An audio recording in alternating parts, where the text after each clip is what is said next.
warahmatullahi wabarakatuh. Waalaikumsalam warahmatullahi wabarakatuh.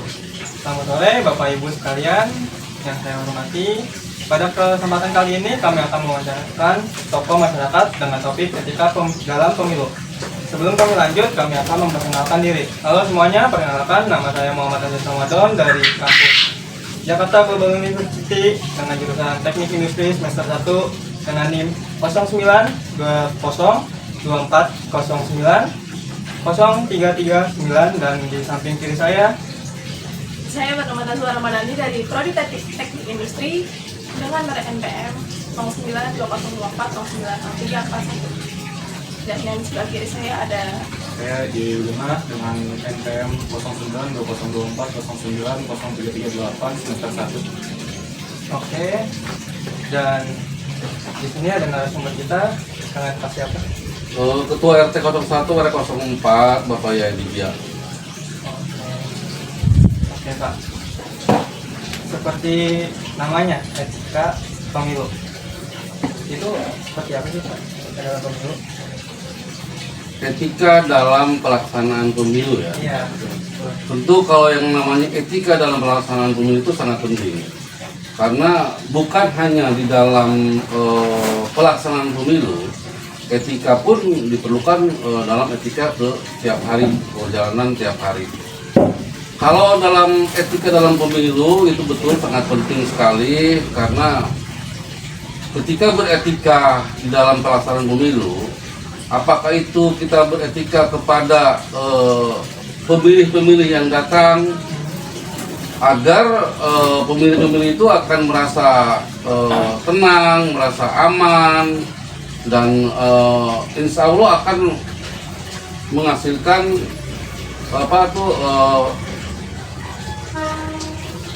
yang maksudnya itu menghasilkan pemimpin-pemimpin yang berintegritas dan bermartabat.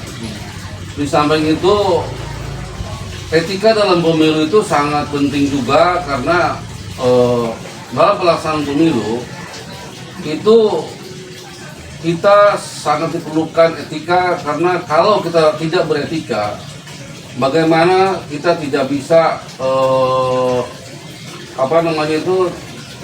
kita tidak bisa memilih siapa dan tidak bisa berpihak pada siapa.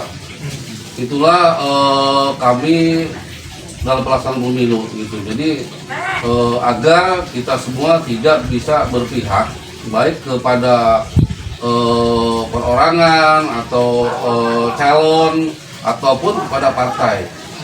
Nah itulah makanya etika dalam pemilu itu sangat dipentingkan sekali. Baik, sebelum melaksanakan pemilu, apa yang harus dilakukan bagi masyarakat?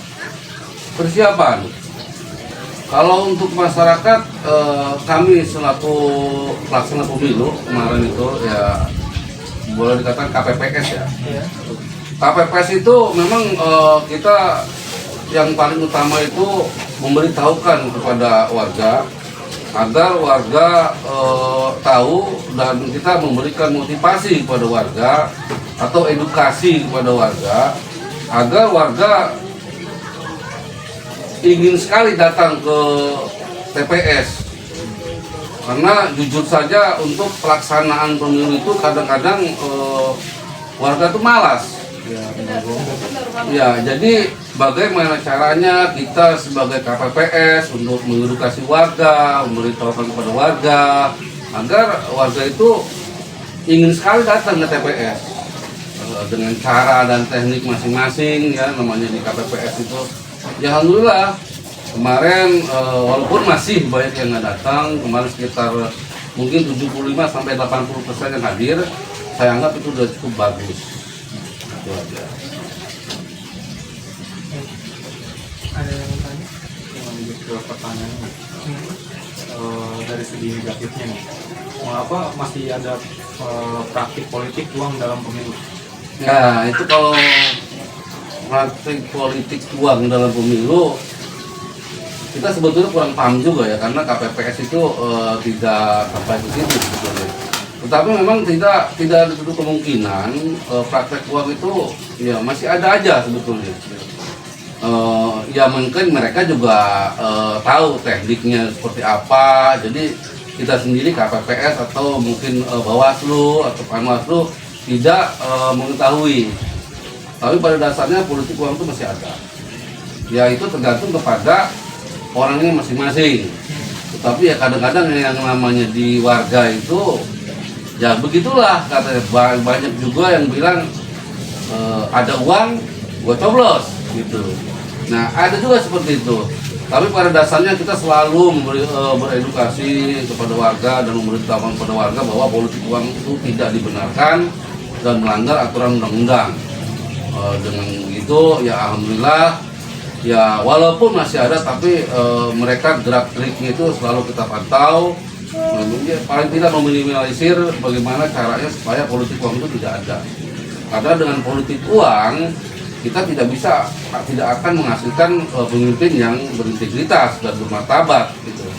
Karena dari situlah politik uang itu bisa ya menghancurkan pemilu karena memang melanggar undang-undang itu aja. Lanjutnya tuh apa dampak pelanggaran etika oleh penyelenggara pemilu terhadap kepercayaan publik? Ya itu seperti saya bilang tadi, dampaknya itu kalau kita tidak beretika, ya salah satunya ya tidak bermartabat dan tidak berintegritas gitu loh. Kita cari pemimpin yang benar-benar pemimpin yang mengerjakan apa yang rakyat inginkan, kan seperti itu. Kalau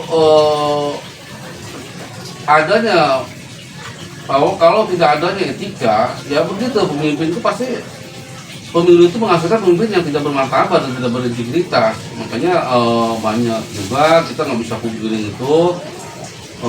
Kadang-kadang pemimpin yang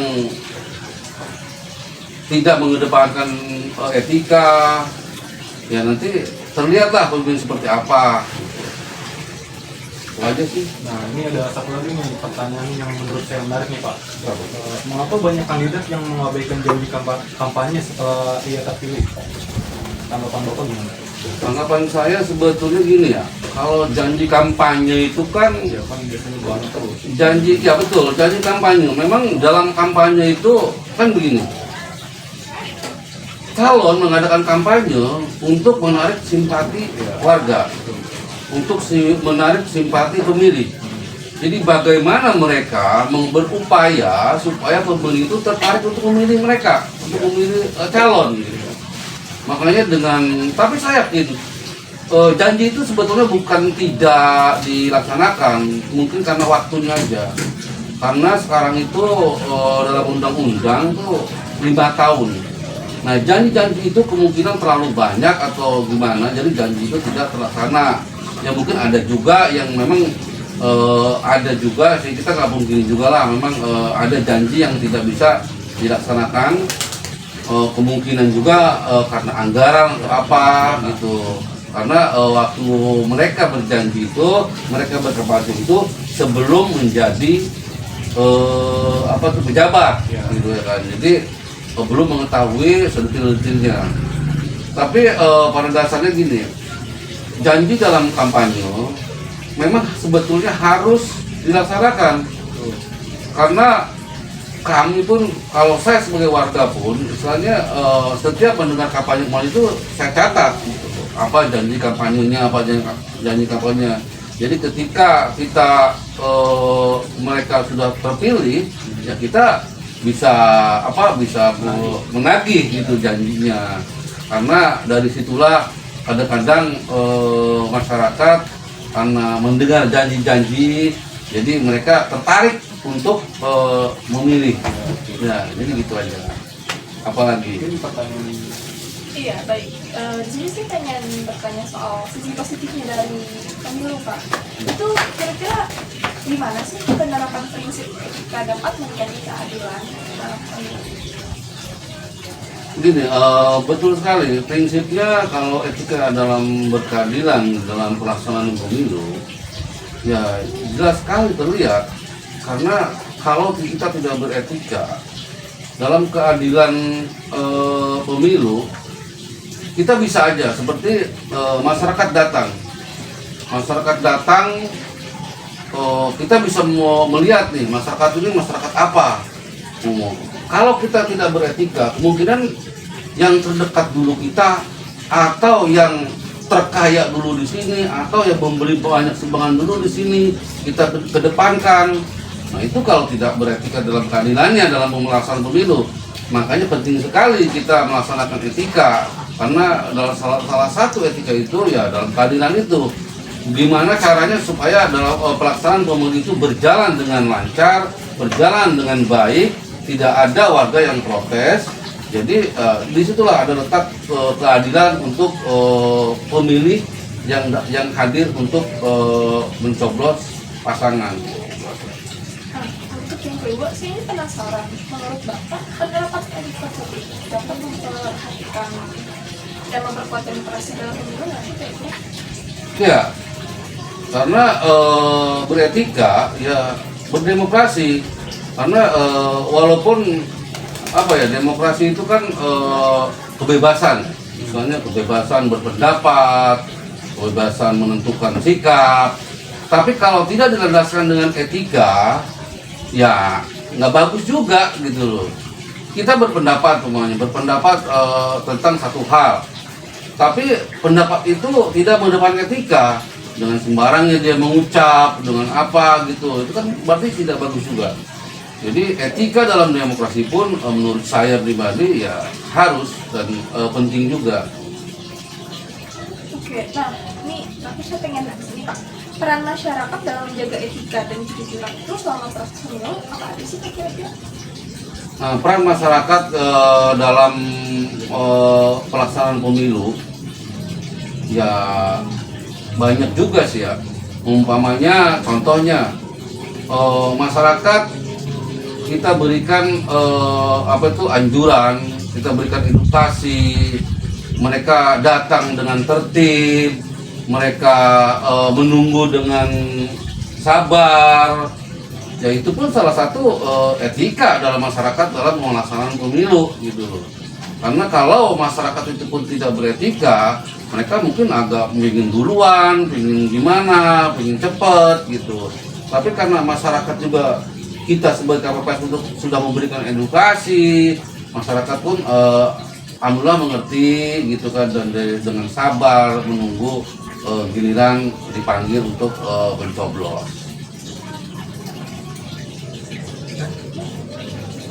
Sebelum kita akhiri topik ini, apakah ada pesan-pesan singkat untuk masyarakat agar tidak golput dan memilih sesuatu dengan hati nurani? Nah, oke. Justru memang betul yang kita butuhkan itu sebetulnya ya, karena tidak menutup kemungkinan itu setiap pemilu. Saya ketua KPPS sudah 2 kali ya. Memang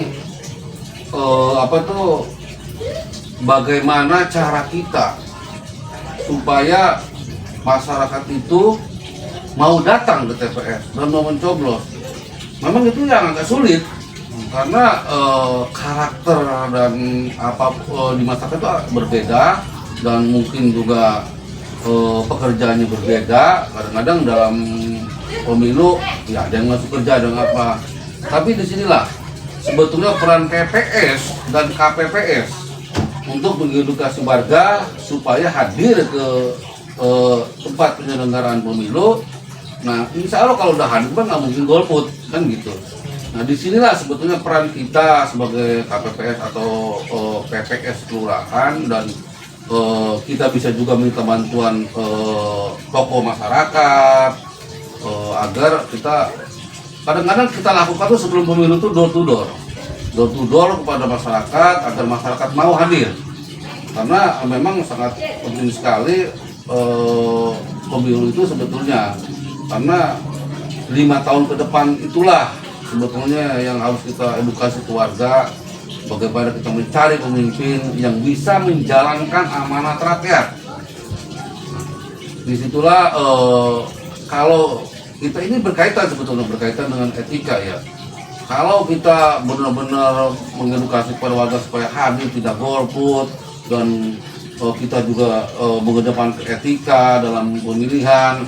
Nah, disitulah kita mudah-mudahan mendapatkan pemimpin yang benar-benar pemimpin yang mau melaksanakan amanat rakyat. Baik, selesai sudah wawancara kita pada topik hari ini. Terima kasih banyak atas waktunya dan wawasannya yang telah diberikan. Sekian topik dari kami, kurang lebihnya mohon maaf. Wassalamualaikum warahmatullahi wabarakatuh. Waalaikumsalam warahmatullahi wabarakatuh.